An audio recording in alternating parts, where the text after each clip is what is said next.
Hello बच्चों, क्या हाल चाल, कैसी चल रही है पढ़ाई। तो शुरू करते हैं lecture number 3 linear equations chapter का।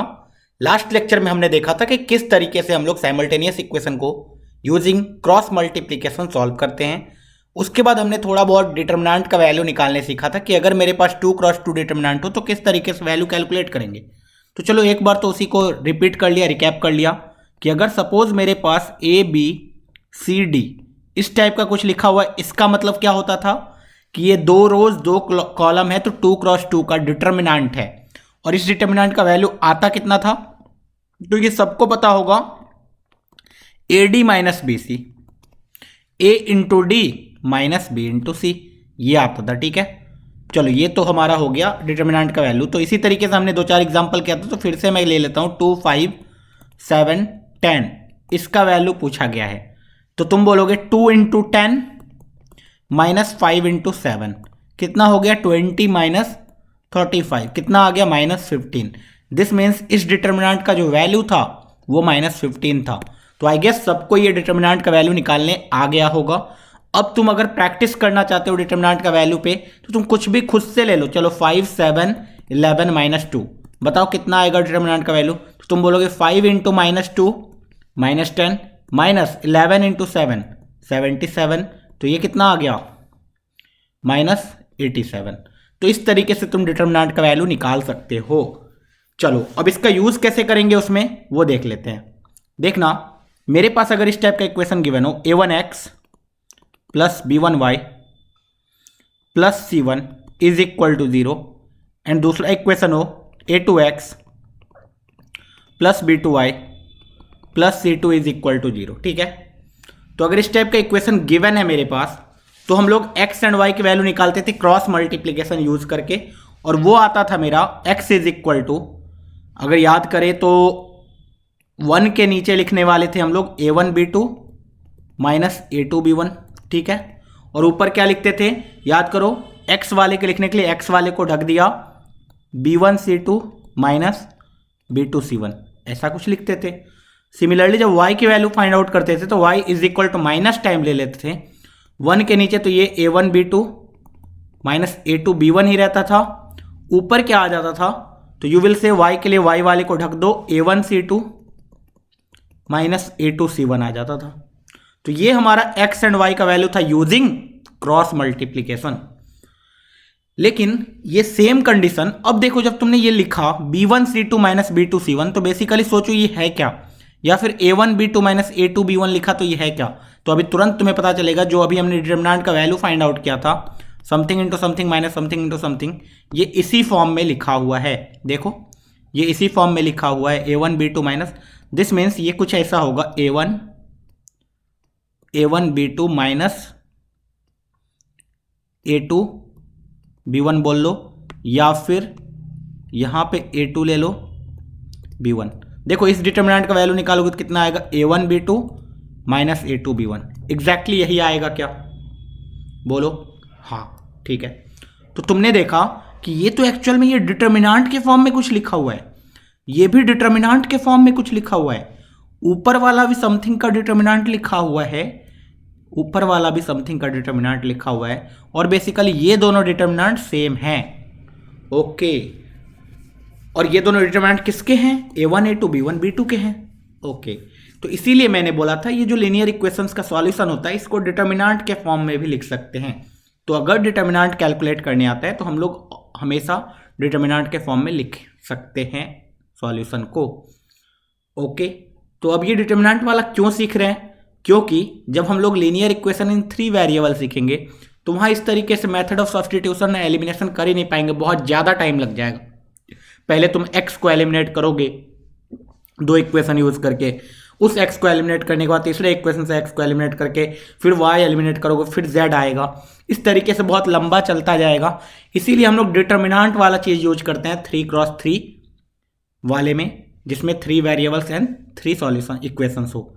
उस चीज को बोला जाता है क्रैमर्स रूल, जो कि हम लोग पढ़ेंगे आगे। ठीक है, तो पहले इसका सॉल्यूशन देख लिया कि अगर मेरे पास, अब देखो लिखने का बस तरीका चेंज हो जाता है थोड़ा सा, कि अगर मेरे पास इक्वेशन इस फॉर्म में हो A1x plus B1y is equal to C1, A2x plus B2y is equal to C2। याद करो जब क्रॉस मल्टीप्लीकेशन वाला हमने किया था तो उसमें क्या था, A1x plus B1y plus C1, A2x plus B2y plus C2। लेकिन जब डिटर्मिनेंट के फॉर्म में लिखेंगे तो हमारे पास इक्वेशन को इस फॉर्म में रिड्यूस करना पड़ेगा, that is A1x plus B1y is equal to C1, A2x plus B2y is equal to C2। अगर हमने ऐसा रिड्यूस कर लिया तो हम लोग तीन डिटर्मिनेंट डिफाइन करते हैं। तीन डिटर्मिनेंट क्या क्या होते हैं, एक डिटर्मिनेंट को बोलेंगे D जो कि पेरेंट डिटर्मिनेंट है, उसको क्या बोलेंगे coefficient determinant. This means constant वाले को भूल जाओ, सिर्फ बाकी जो बचा A1, A2, B1, B2।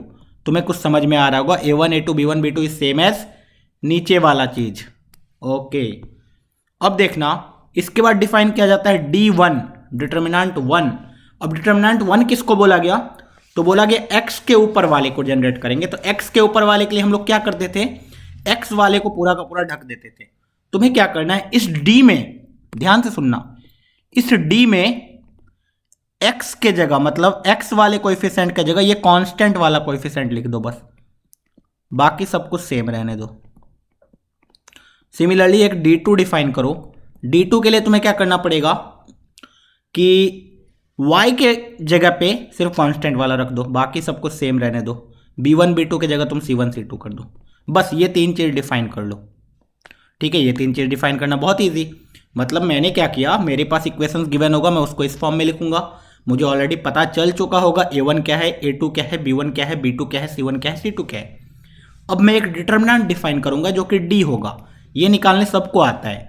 जब D डिफाइन करोगे तो किस तरीके से करोगे, x और y के कोएफिशिएंट वाले का determinant A1, A2, B1, B2, बस जिस फॉर्म में यहां लिखा हुआ है वैसा ही लिख दिया। उसके बाद तुम्हें क्या करना है, जो D1 डिफाइन करना है। D1 कैसे डिफाइन करोगे, तो पहला वाला जो कॉलम है D1 इसीलिए बोला गया, पहले वाले कॉलम में क्या करो, पहले वाले कॉलम को रिप्लेस कर दो, किससे, कांस्टेंट वाले से। ठीक है, कांस्टेंट वाले से रिप्लेस कर दो पहले वाले कॉलम को। सिमिलरली जब D2 निकाल रहे हो तो क्या करो, दूसरे वाले कॉलम का D का दूसरे वाले कॉलम को रिप्लेस कर दो कांस्टेंट वाले से। बस डिफाइन हो गया D, D1, D2। अभी देखना सॉल्यूशन तुम डायरेक्टली लिख सकते हो, x will be equal to D1 upon D, y will be equal to D2 upon D। बस ये तुम्हारा फाइनल आंसर आ जाएगा। ठीक है, x will be equal to D1 upon D, y will be equal to D2 upon D। ठीक है, ये कुछ मिलता जुलता है किससे, क्रॉस मल्टीप्लिकेशन से। बेसिकली क्रॉस मल्टीप्लिकेशन में भी यही सेम सॉल्यूशन आएगा अगर तुम वहां से भी निकालोगे तो। ठीक है, चलो तो ये हमने सीख लिया डिटर्मिनेंट मेथड से। इसके बेस्ड एग्जाम्पल कर लेते हैं। जब एग्जाम्पल करोगे तो एग्जाम्पल नंबर 1 देखना, एग्जाम्पल में ऐसा कुछ है, मैंने ईजी ले लिया थोड़ा, x plus 2y is equal to 3, 2x minus y is equal to कुछ 5। ठीक है, ये इक्वेशन मेरे पास ऑलरेडी गिवन है। अगर सोचो इसको क्रॉस मल्टीप्लिकेशन से करना होता तो सबसे पहला स्टेप मेरा क्या होता, सबसे पहला स्टेप ये होता कि मैं इसको ऐसे लिखता है, x plus 2y minus 3 is equal to 0, 2x minus y minus 5 is equal to 0। इसके बाद मैं क्या करता, x माइनस वाई 1 लिखता, उसके बाद जो भी नीचे आता है वो लिख देता, वो सबको पता है। ठीक है, ओके, तो हमें यहाँ तो क्रॉस मल्टीप्लिकेशन से करना नहीं है। अब हम लोग करेंगे यहाँ डिटर्मिनेंट से, तो d निकालेंगे। d कितना होगा बताओ, तुम बोलोगे 1, 2, 2 माइनस 1 होगा। वैल्यू बताओ कितना आ रहा है, तुम बोलोगे 1 इंटू माइनस 1 जो कि माइनस 1 होगा, माइनस 2 इंटू 2 4, तो कितना आ गया, माइनस 5 आ गया। चलो d1 निकालो। अब d1 जब निकालोगे तो देखो क्या आने वाला है। अब तुमने क्या करना है, d1 के लिए पहले वाले कॉलम को रिप्लेस करना है कांस्टेंट से, तो 3, 5 रिप्लेस कर दो, बाकी सब कुछ सेम। बताओ वैल्यू कितना, तुम बोलोगे 3 into minus 1 is minus 3, minus 5 into 2 is 10, तो ये कितना आ गया, माइनस 13। अच्छा d2 अब निकालोगे। d2 के लिए तुम्हें क्या करना होता है पता है, सेकेंड कॉलम को कांस्टेंट से रिप्लेस करना है इसमें, और आगे वाला तो 1 और 2 ही रहेगा। तो ये हो गया 5 इंटू 1 5, माइनस 2 इंटू 3 6, माइनस 1। अब तुम आसानी से बता सकते हो x will be equal to d1 upon d, d1 upon d कितना आएगा, 13/5, क्योंकि minus cancel out. y will be equal to d2 upon d, तो minus 1 upon minus 5 is 1 upon 5। तो डिटर्मिनेंट मेथड से ये सॉल्यूशन आ गया। इसको किसी भी मेथड से करते, अगर तुम सब्स्टिट्यूशन मेथड से करते, एलिमिनेशन मेथड से करते, क्रॉस मल्टीप्लिकेशन मेथड से करते या डिटर्मिनेंट मेथड से करते, वैल्यू सेम आएगा। ठीक है, चलो ये बातें समझ में आ गई। एक और एग्जांपल ले सकते हैं डिटर्मिनेंट में, अगर तुम्हें करना है प्रैक्टिस तो।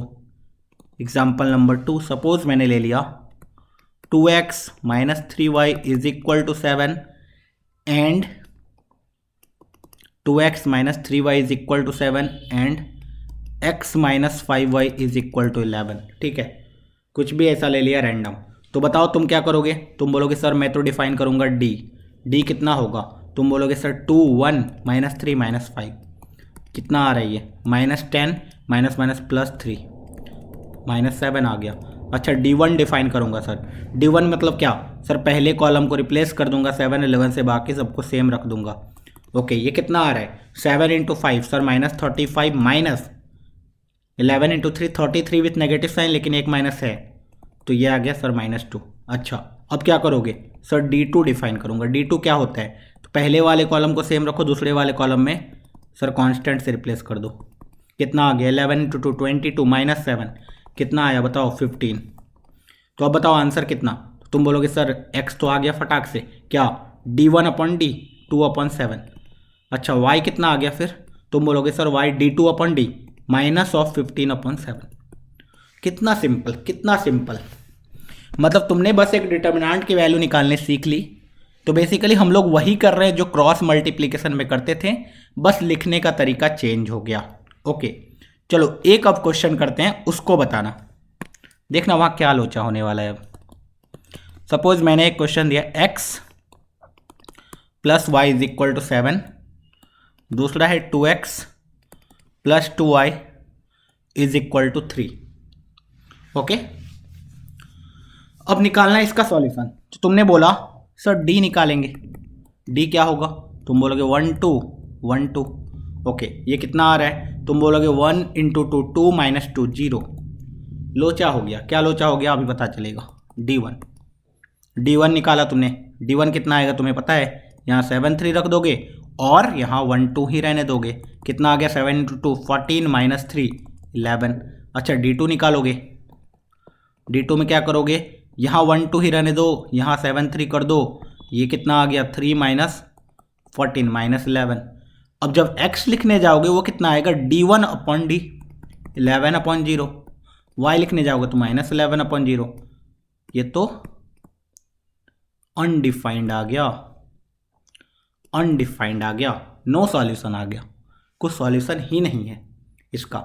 दिस मीन्स ये दोनों इक्वेशन कभी भी ऐसा एक्स वाई एग्जिस्ट नहीं करेगा दुनिया में जिसके लिए ये दोनों सॉल्यूशन का सेम वैल्यू आएगा। मतलब कोई भी ऐसा x कॉमा वाई का पेयर नहीं मिलेगा मुझे दोनों इक्वेशन को सेटिस्फाई कर रहा होगा। ये सारी चीज़ें हम लोग ग्राफिकली भी देखेंगे, लेकिन पहले तो हमने थ्योरेटिकली पढ़ा। अभी तक हमने जितने भी क्वेश्चन सॉल्व किए उसमें कुछ ना कुछ x और y का वैल्यू आ जा रहा था। यहाँ मैंने एग्जाम्पल लिया, इसमें x y का वैल्यू आया ही नहीं। अब तुम ऐसा नहीं है कि इस डिटर्मिनेंट वैल्यू सॉल्व किया तो नहीं आया, तुम एलिमिनेशन से करना चाहते हो उससे कर लो। तुम अगर सोचो एलिमिनेशन से करोगे, तुम क्या करोगे? x और y के कोएफिशिएंट किसी एक का कोएफिशिएंट इक्वल बनाओगे। तुम इसको क्या करोगे? 2 से मल्टीप्लाई करोगे। जब 2 से मल्टीप्लाई करोगे सोचो ये इक्वेशन क्या बन जाएगा? 2x plus 2y is equal to 14। पहले से एक इक्वेशन है 2x plus 2y is equal to 3। बताओ ऐसा कैसा पॉसिबल है क्या? अगर 2x a है 2y b है, a प्लस b 14 के बराबर भी और a प्लस b 3 के बराबर भी, कभी ऐसा पॉसिबल है? तुम बोलोगे ऑब्वियसली नहीं, तो एलिमिनेशन मेथड भी फेल हो गया। मतलब तुम कोई भी मेथड लगाओगे यहाँ पे सॉल्यूशन तो आएगा ही नहीं, नो सॉल्यूशन, नो सॉल्यूशन। ठीक है, solution does not exist. Okay, तो कब पहचानेंगे, किस तरीके से पहचानना है, अब सीखते हैं। चलो सपोज मेरे पास इक्वेशन गिवन है,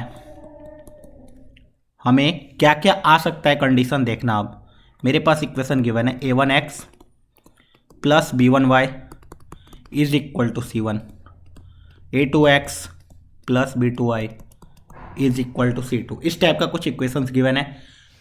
अब डायरेक्टली अगर मुझे सॉल्व ना करना है और डायरेक्टली मुझे देख के बताना है कि बताओ भाई इनफाइनाइट सॉल्यूशन है या सॉल्यूशन है ही नहीं, या क्या है, कंडीशन क्या चल रहा है, तो तुम कैसे डायरेक्टली देख के बता सकते हो, उसको सीखने वाले हैं अब हम लोग। देखना, इसका तुम क्या करोगे, डी कैलकुलेट करोगे। डी कितना आता है तो तुम्हें ऑलरेडी पता है, A1 A2 B1 B2, जो कि कितना होता है A1 B2 minus A2 B1। Okay, इसके बाद तुम D1 निकालोगे।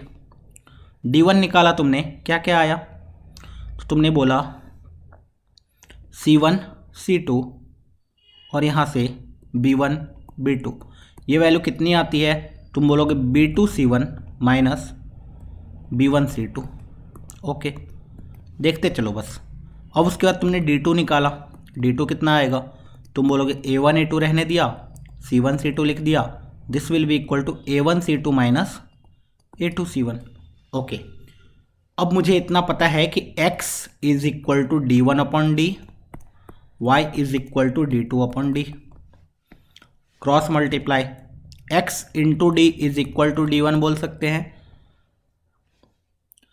y into D is equal to D2 बोल सकते हैं। ठीक है, दोनों में से कुछ भी बोलो, एक ही बात है। ठीक है, अब आगे सोचना।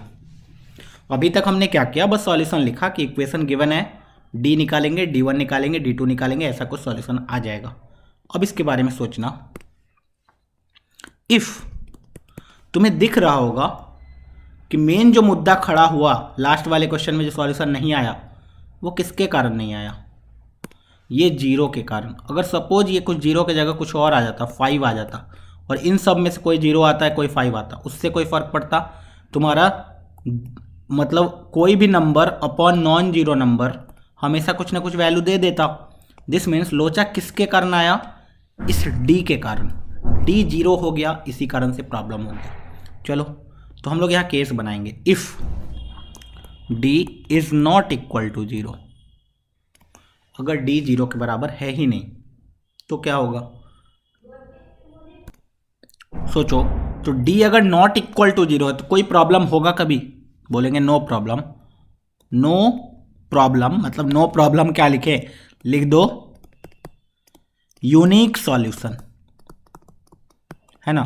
System is consistent. कंसिस्टेंट का मतलब क्या होता है कि ये सिस्टम में कुछ ना कुछ एक्स वाई एक आ ही जाएगा जहां पे दोनों के दोनों सेम हो रहे होंगे। ओके, तो मतलब जब d is not equal to zero है तो कोई प्रॉब्लम नहीं है, इसमें कोई प्रॉब्लम नहीं है। ओके, जब d not equal to zero है मतलब कंडीशन क्या है फिर, तो तुम्हें पता होगा d कितना है, a1 b2 minus a2 b1, a1 b2 a1 b2 minus a2 b1।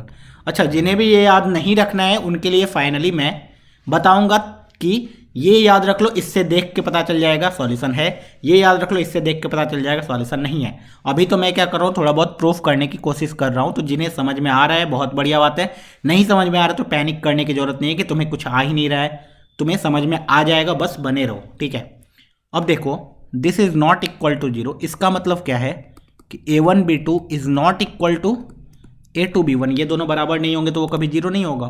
अब मैंने क्या किया, इसको लिख दिया a1 upon b1 is not equal to a2 upon b2। Okay, अब इसको ध्यान से देखना, a1x plus b1y is equal to c1 given है and a2x plus b2y is equal to c2 given है। इसको देख के अगर मैं देखूं कि a1 अपॉन b1 या फिर ऐसे लिख लो a1 upon a2 is not equal to b1 upon b2, एक ही बात है ना, a1 upon a2 is not equal to b1 upon b2 आ जाए तो क्या होगा, हमेशा एक यूनिक सॉल्यूशन आ जाएगा, यूनिक सॉल्यूशन आ जाएगा। मतलब एग्जांपल लेके देखो, 2x plus 3y is equal to 5 ले लिया and x plus 7y is equal to 11 ले लिया। तुमने बोला 2 upon 1 is not equal to 3 upon 7, इसका मतलब इसको सॉल्व करोगे तो एक यूनिक सॉल्यूशन आएगा, इसमें कोई प्रॉब्लम अब नहीं है। एक और एग्जांपल ले लिया, सपोज मैंने लिख दिया √2x plus 7y is equal to 11 and 3x plus 11y is equal to 2। तुमने बोला √2 upon 3 is not equal to 7 upon 11, इसका मतलब क्या है यूनिक सॉल्यूशन आएगा इस इक्वेशन का। ये बातें समझ में आती है। चलो, मतलब अगर मैं देख के बता सकता हूं अब कि यूनिक सॉल्यूशन आएगा या नहीं, अगर ये कंडीशन हुआ तो हमेशा यूनिक सॉल्यूशन आएगा। इसके अलावा कुछ हुआ तो वो देखेंगे अभी थोड़ी देर बाद। तो हमने पहला कंडीशन बोला कि अगर डी नॉट इक्वल टू 0 है, इसका मतलब यूनिक सॉल्यूशन तो आना ही था। ओके, मेन लोचा कहां पे होगा अब देखना। मेन लोचा होगा if d is equal to 0 आ गया। सोचो, d इज इक्वल टू 0 आ गया। d इज इक्वल टू 0 आ गया मतलब क्या हुआ कि a1 upon a2 is equal to b1 upon b2 आ चुका है। मतलब a1 b2 minus a2 b1 is equal to 0 आ चुका है। a1 b2 is equal to a2 b1 आ चुका है। और a1 upon a2 is equal to b1 upon b2 आ चुका है। ये हो गया। तो डायरेक्टली क्या बोल देंगे, नो सॉल्यूशन? नहीं, 2 मिनट के लिए रुक जाओ। नो सॉल्यूशन नहीं बोलेंगे, ठीक है। क्या बोलेंगे तो फिर अभी देखते हैं। सब कुछ डी पे नहीं है। अब देखना, डी 0 आ गया मतलब लोचा तो हो गया, कुछ ना कुछ लोचा हो गया। डी नॉट इक्वल टू 0 आता तब तो मुझे कभी कोई प्रॉब्लम नहीं था। a1 upon a2 is not equal to b1 upon b2 आता, कोई प्रॉब्लम नहीं था मुझे कभी, ठीक है। लेकिन अगर a1 upon a2 is equal to b1 upon b2 आ गया तो थोड़ा सा तो प्रॉब्लम हुआ है। अब क्या प्रॉब्लम हुआ है उसको और देखते हैं। आगे 2 बातें थी। क्या है? मैंने बताया था कि d निकालो, d1 निकालो, d2 निकालो। x into D is equal to d1 होगा या y into D is equal to d2 होगा, ठीक है। या फिर x is equal to d1 upon d, y is equal to dt upon d. अब तुमने ऑलरेडी बोल दिया है, ध्यान से सुनना जो बताना चाह रहा हूं, कि d तो सर 0 है, d तो 0 है। अब देखना होने वाला क्या है। अगर d 0 है तो सोचो, इसी में मैं लिख रहा हूं कि अगर d 0 है तब आगे क्या। देन इफ d1 और d2 दोनों के दोनों 0 हो जाए, या फिर if at least one of d1 and d2 is not equal to 0। मतलब क्या है देखना, तुमने d निकाला, d की वैल्यू 0 आ गई, ठीक है। अब अगर तुमने d1 d2 निकाला और d1 d2 भी 0 आ गया तो सोचो, इधर तो 0 आ चुका है। दिस मीन्स x कुछ भी हो, LHL तुम्हारा क्या होने वाला है, LHS लेफ्ट हैंड साइड 0 होने वाला है। यहां भी LHS क्या होने वाला है तुम्हारा, हमेशा 0 होने वाला है लेफ्ट हैंड साइड का। मतलब इस पार्ट का वैल्यू पूरा का पूरा 0 होने वाला है। अगर सोचो d1 d2 दोनों 0 हो जाए तो ये भी 0, ये भी 0, तो 0 इज इक्वल टू 0 आ गया क्या, दोनों जगह 0 इज इक्वल टू 0। मतलब क्या हुआ, मतलब ये हुआ कि दुनिया में कोई भी x और y ले लो, इस केस में 0 इज इक्वल टू 0 आएगा हमेशा। मतलब ये कि इनफाइनाइट सॉल्यूशन आएगा, इनफाइनाइट सॉल्यूशन, ठीक है। देखना ध्यान से अभी। अब अगर सोचो d1 और d2 में से कोई भी एक कम से कम नॉन जीरो आ गया, दोनों के दोनों नॉन जीरो आ गए तो कोई बात ही नहीं है, लेकिन कम से कम एक नॉन जीरो आ गया। सोचो, मैंने कंडीशन लिया कि d1 0 आ गया, d2 नॉन जीरो आ गया। सोचो क्या होने वाला है। यहां तो 0 इज इक्वल टू 0 सेटिस्फाई करेगा हर x के लिए, लेकिन क्या इधर 0 रहेगा और इधर तो नॉन जीरो हो गया। अब 0 is equal to non zero number थोड़ी ना होगा, कभी नहीं होगा। इसका मतलब क्या कभी y आ पाएगा कुछ, कोई भी ऐसा y है जो इसको सेटिस्फाई कर पाएगा? तुम बोलोगे नहीं सर, कोई भी ऐसा दुनिया में y एग्जिस्ट नहीं करता है जो इसको सेटिस्फाई करेगा। This means no solution obviously आ जाएगा। Similar case for d2 non zero आ गया, d2 0 एंड d1 0, और दोनों के दोनों नॉन जीरो आ गए, तब तो दोनों के दोनों में से कोई भी इक्वेशन सेटिस्फाई नहीं करेगा। दिस मीन्स यहां पे क्या होने वाला है, नो सॉल्यूशन। याद करो नो सॉल्यूशन कब आया था।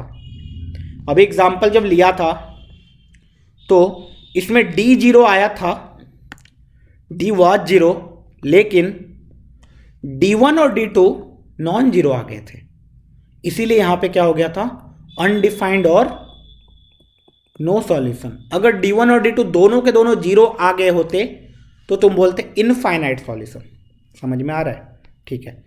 ओके, तो अब ऐसा कंडीशन निकाल लेते हैं। अभी हमने कंडीशन निकाला कि अगर A1/A2 is not equal to B1/B2 तब तो यूनिक सॉल्यूशन आएगा। अभी तो मैंने यहां देखा है कि अगर A1/A2 is equal to B1/B2 होगा तो कमेंट क्या करेंगे, तो कमेंट क्या करेंगे वो डिपेंड करता है इन पे भी। ठीक है, तो अगर D1 is equal to D2 is equal to 0 आ गया, सोचो D1 क्या था, सोचो D1 क्या था, D1 था B2C1 minus B1C2, B2C1 minus B1C2, ये 0 आ गया। This means B2C1 is equal to B1C2, this means B1/B2 is equal to C1/C2। Similarly अगला जो D2 आएगा वो क्या आएगा, D2 आएगा A1C2 minus A2C1, A1C2 minus A2C1, ये भी 0 आ गया अगर, तो A1/A2 is equal to C1/C2 आ गया। और हमने ऑलरेडी पढ़ रखा है कि A1/A2 is equal to B1/B2। अब तुम्हें दिख रहा होगा A1/A2 B1/B2 के भी बराबर, A1/A2 C1/C2 के भी बराबर, एंड C1/C2 B1/B2 के भी बराबर। This means what, A1/A2 is same as B1/B2 is same as C1/C2। अगर ये कंडीशन आ गया, this means what, infinite solution, infinite solution. ठीक है, इनफाइनाइट सॉल्यूशन आ जाएगा इस इक्वेशन का। ठीक है, तो और अगर मेरे पास ऐसा आ गया कि कोई भी एक नॉन जीरो आ गया, मतलब कोई भी एक नॉट इक्वल टू ये आ गया, ठीक है, मतलब ये वाला केस में ले रहा हूं, अगर D1 D2 में से एटलीस्ट कोई भी एक नॉन जीरो आ गया तो नो सॉल्यूशन, मतलब कोई भी एक नॉट इक्वल टू दिस आ गया। दिस मीन्स थर्ड केस में if A1/A2 is equal to B1/B2 आया तभी थर्ड केस बना, and not equal to C1/C2 आ जाए तो नो सॉल्यूशन। ओके, तो हमने जो एग्जांपल लिया था याद करो, इसमें यही था, A1/A2 is equal to B1/B2 तो था, लेकिन नॉट इक्वल टू C1/C2 था, इसीलिए क्या आ गया था, नो सॉल्यूशन आ गया था। ओके, तो अल्टीमेटली हमने तीन चीज देखा, क्या क्या, तीन चीज ये था कि इफ मेरे पास इक्वेशन है साइमल्टेनियस इक्वेशन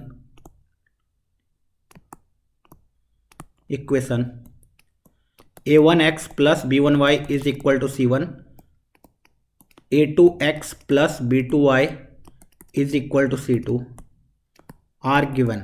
ठीक है, अगर मेरे पास इस टाइप का इक्वेशन गिवन है तो बताओ कब होगा unique solution, then if this then क्या क्या, तो केस वन में क्या होने वाला है, अगर A1/A2 is not equal to B1/B2 आया, यहीं पे अगर कैंसल आउट हो गया, देन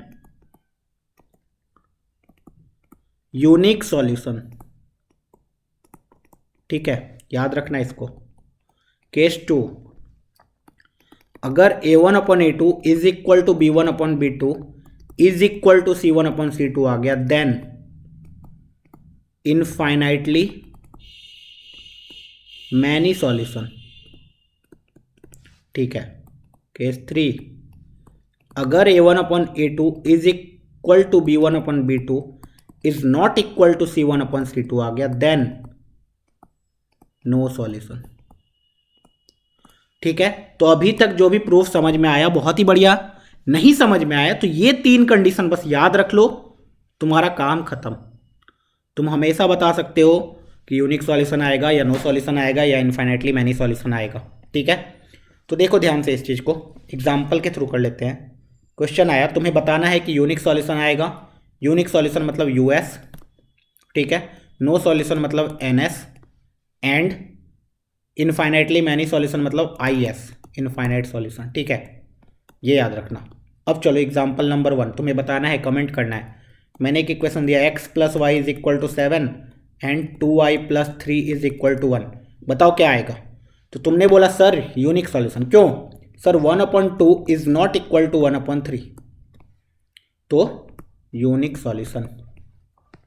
दूसरा एग्जाम्पल ले लिया मैंने, example number 2, √2x plus √3y is equal to 1 and 2x plus Y is equal to 7। बताओ क्या?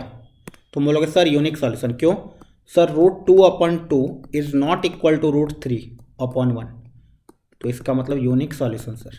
Okay. Example number 3, x plus Y is equal to 1, 2x plus 2y is equal to 2। बताओ कितना? तुम बोलोगे sir no infinite solution sir. क्यों? कि sir 1/2 is same as 1/2 is same as 1/2, A1/A2 is same as B1/B2 is same as C1/C2। इसका मतलब sir infinite solution. Okay, चलो एक और एग्जांपल लो। Example number 4, x plus Y is equal to 1, 2x plus 2y is equal to 3। देखो बस same equation को थोड़ा सा चेंज किया है बस। इसमें क्या आ जाएगा? No solution. क्यों? सर 1/2 इज इक्वल टू 1/2 है बट नॉट इक्वल टू 1/3 है। This means no solution. Sir A1/A2 is equal to B1/B2 but not equal to C1/C2 है, तो नो सॉल्यूशन आ जाएगा सर। ओके। एग्जाम्पल नंबर 5 देखना ध्यान से फटाफट। √2x plus √3y is equal to √7 and 2x plus √6y is equal to 5। बताओ कैसा? देखो यहाँ पे बहुत सारे बच्चे फंसेंगे। ओके, मैंने बोला sir this is no solution. क्यों? क्योंकि सर √2/2 इज सेम एज √3/6। क्यों?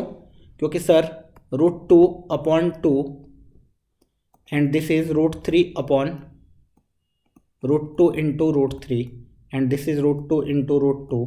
तो एक √2 से एक √2 कट गया, एक √3 से एक √3 कट गया। This is same as 1/√2 is equal to 1/√2 but not equal to √7/5। This means A1/A2 is equal to B1/B2 is not equal to C1/C2, therefore no solution. बहुत ही आसानी से। तो हमें अब यूनिक सॉल्यूशन हो, नो सॉल्यूशन हो, ये सारी चीज़ें देखने आ चुकी है। अब कितनी बार क्वेश्चन रिवर्स फॉर्म में दिया जाता है? रिवर्स फॉर्म में कैसे दिया जाता है? इसे सपोज एग्जांपल कि इफ द इक्वेशन, या फिर सिस्टम ऑफ इक्वेशन ऐसे बोल देते हैं, ठीक है। If the system of equation x plus Y is equal to 5 and 3x plus 3y is equal to k have infinite solution, then k is equal to what? Okay, तो तुमने बोला sir मेरे पास दो लीनियर इक्वेशंस गिवन है। हाँ, तो sir उसके पूछे गए हैं इनफाइनाइट सॉल्यूशन है तो क्या? हाँ, तो सर इनफाइनाइट सॉल्यूशन तो तभी ना होता है जब A1/A2 is equal to B1/B2 is equal to C1/C2 हो जाए। हाँ हाँ, तो सर वही लगा देते हैं ना। कैसे? देखो sir 1/3 is equal to 1/3 is equal to 5/k। अच्छा, तो सर k कितना आ गया? k आ गया सर 15। कैसे कैसे? तो सर मैंने क्रॉस मल्टीप्लाई कर दिया, k इंटू 1 3 इंटू 5, तो k is equal to 15। Answer आ गया। कितना सिंपल। चलो एक और क्वेश्चन। एग्जाम्पल नंबर 2, मैंने इक्वेशन लिया 2x plus Y is equal to 7 and 4x plus alpha Y is equal to beta. बोला गया if the equations have infinite solution then alpha comma beta is equal to what? तुमने बोला sir फिर से 2/4 will be equal to 1/अल्फा will be equal to 7/बीटा। तो क्या? तो सर 1/अल्फा विल बी 2/4, तो alpha will be 4/2 which is equal to 2। अच्छा, एंड और क्या? तो सर 2/4 इज सेम एज 7/बीटा, therefore what? Beta will be 7 into 4/2 that is 14। तो अल्फा भी आ गया, बीटा भी आ गया। अच्छा सर अभी तक तो आपने इनफाइनाइट सॉल्यूशन कराया, एक कुछ और भी करा दो। क्या करवा दूँ? देखो ध्यान से। बोला 2x plus 3y is equal to 5 and 6x plus 9y is equal to k have no solution, then k is equal to what? तुमने बोला सर ये तो ईजी है, कैसे? सर नो सॉल्यूशन के लिए 2/6 इज इक्वल टू 3/9 है कि नहीं, पहले वो देख लिया है। This means this should not be equal to 5/k। तो this is sir 3 into 3, this is 1/3, this means 1/3 is not equal to 5/k, therefore k should not be equal to 15। अच्छा, इसका मतलब k की बहुत सारी वैल्यू होगी। हाँ, k 15 छोड़ के कुछ भी ले लो, इसका नो सॉल्यूशन आ जाएगा। वाओ, दिस मीन्स k अगर मैं 1 ले लूँ तो नो सॉल्यूशन आ जाएगा। हाँ, k अगर 2 ले लूँ तो नो सॉल्यूशन आ जाएगा। हाँ, k अगर √7 ले लूँ तो नो सॉल्यूशन आ जाएगा। हाँ, k इज इक्वल टू 15 ले लूँ तो इनफाइनाइट सॉल्यूशन आ जाएगा। k इज इक्वल टू 15 ले लूँ तो इनफाइनाइट सॉल्यूशन आ जाएगा। अच्छा, तो ये सारी चीज़ें हैं। हाँ, तो हमें क्या पता चला, किस तरीके से किसी इक्वेशन का यूनिक सॉल्यूशन होगा, किस तरीके से किसी इक्वेशन का इनफाइनाइट सॉल्यूशन होगा, किस तरीके से किसी इक्वेशन का नो सॉल्यूशन होगा। तो ये सारी चीज़ें देखने आ चुकी है। हमने डिटर्मिनेंट फॉर्म से भी निकालने सीख लिया है किस तरीके से निकालते हैं। तो लीनियर इक्वेशन इन 2 वेरिएबल अब हमें क्वेश्चन आए तो हम लोग बहुत ही आसानी सॉल्व कर सकते हैं। तो अभी तक मैंने जितने भी क्वेश्चंस करे थे उसमें लीनियर इक्वेशन इन 2 वेरिएबल दे दिए थे, उसके बाद बोला गया था सॉल्व करो। आगे भी हम लोग करेंगे इस पे बेस्ड क्वेश्चंस, ठीक है। लास्ट में एक लेक्चर है जो प्रैक्टिस क्वेश्चन होगा, जिसमें अगले लेक्चर में पहले हम लोग 3 वेरिएबल्स 3 इक्वेशंस वाली चीज़ें पढ़ेंगे। उसके बाद एक और लेक्चर होगा जिसमें हम लोग क्या पढ़ने वाले हैं कि जब वर्ड प्रॉब्लम गिवन हो तो सबसे पहले तुम्हें क्या करना होगा, लैंग्वेज प्रॉब्लम जो भी गिवन होगा उसको किसी भी तरीके से ब्रेक करना होगा मैथमेटिकल इक्वेशन में। उस मैथमेटिकल इक्वेशन को तुम्हें सॉल्व करना होगा, एक्स और वाई की वैल्यू निकालनी होगी, ठीक है। तो वो वर्ड प्रॉब्लम वाली चीज़ें पढ़ेंगे और आगे। तो चलो, ऑल द बेस्ट।